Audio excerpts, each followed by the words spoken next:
ప్రశ్నించే ధైర్యం దమ్ము ఎవరికి?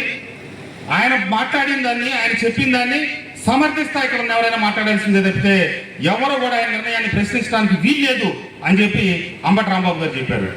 వెంటనే నేను లేచా, నా అభిప్రాయం నేను చెప్పాను, మీ అభిప్రాయం మీరు చెప్పుకోండి, నా అభిప్రాయాన్ని ఖండించాల్సిన అవసరం మీకు లేదు రాంబాబు గారు, దయచేసి మీరు మీ విషయం చెప్పుకోండి తప్పితే నా విషయంలో కలగ చేసుకుంటే బాగుండదని చెప్పి నేను గట్టిగా మాట్లాడాను. అక్కడ సజ్జల గారు, బొత్స గారుండి వారించి మీరు ఎవరి అభిప్రాయాలు వాడు చెప్పండి తప్పితే మీరు పోట్లాడుకోవద్దని చెప్పారు. నా తర్వాత మల్లా విష్ణు గారు లేచారు. ఆయన చెప్పారు, మార్చడం మంచిది కాదు, మార్చాల్సి వస్తే నేను కృష్ణప్రసాద్ గారి అభిప్రాయం ఏకీపిస్తున్నా, తప్పని పరిస్థితి వస్తే కనీసం సెక్రటరియట్ ఎక్కడి నుంచి చేయండి తప్పితే ఎట్టి పరిస్థితుల్లో కూడా సెక్రటరియట్ ఎక్కడి నుంచి కనుక వైజాగ్ మారిస్తే మనకు నష్టం జరుగుతుందని చెప్పారు. మళ్ళీ ఆయన మాట పూర్తయి కాకముందే మళ్ళీ అంబటి రాంబాబు గారు లేచి మళ్ళీ మాతో లేచిన మా అందరి పేరు వాదుంది. నేను ఒకసారి చెప్తే మీకు అర్థం కాదా, మళ్ళీ ఇన్నిసార్లు చెప్తారు ఈ ఇంట్లో కూర్చొని మీరు ముఖ్యమంత్రి గారి నిర్ణయాన్ని ప్రశ్నిస్తారని.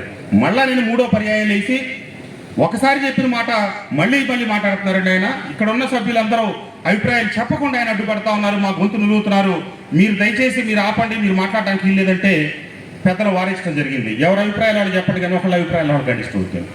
ఈ రకంగా రాజధాని చెప్పి మనం మాటిచ్చాం. నియోజకవర్గానికి నేను శాసనసభ్యుడైన తొలిసారి ముఖ్యమంత్రి గారిని కలిసిన దగ్గర నుంచి చివరిసారి కలిసే వరకు కూడా నేను అడిగింది నియోజకవర్గానికి సంబంధించిన అభివృద్ధి నిధులు. మరుసుమల్లి, చంద్రగూడెం, పంగిడి చెరువు, లేకపోతే ఇత్యాది చెరువులు 12 కలిపి నేను మొదటిసారి శాసనసభ్యుడైన తర్వాత, అట్లాగే నాగులూరు నుంచి ఇటుపక్క మనం తోడుకోడు వైపు వచ్చేదానికోసం రైతులకి ఉపయుక్తంగా ఉంటుందని ఒక బ్రిడ్జి, ఇట్లాంటివన్నీ నేను ప్రతిపాదనలు పెట్టి ముఖ్యమంత్రి గారికి ఇచ్చాను.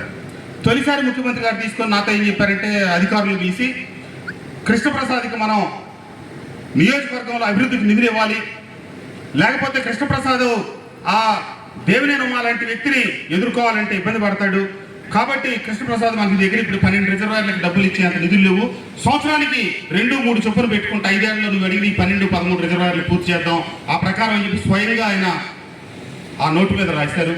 తర్వాత సీఎంఓ నుంచి స్పెషల్ లెటర్లు వచ్చినాయి. తర్వాత సంవత్సరం తర్వాత కూడా ఏం ముందుకు నడవాల. మళ్ళీ సంవత్సరం తర్వాత వెళ్ళి అదే లెటర్లు ఇచ్చాను, మళ్ళీ కాలేదు. మూడోసారి ఇచ్చాను, ఒక్కటి కాలేదు. నాలుగోసారి ఇచ్చాను, అవన్నీ నా దగ్గర ఉన్నాయి, మళ్ళీ ₹1 రాలేదు. ఇదే నందిగామ నియోజకవర్గానికి నేను 15 సంవత్సరాలు దాదాపుగా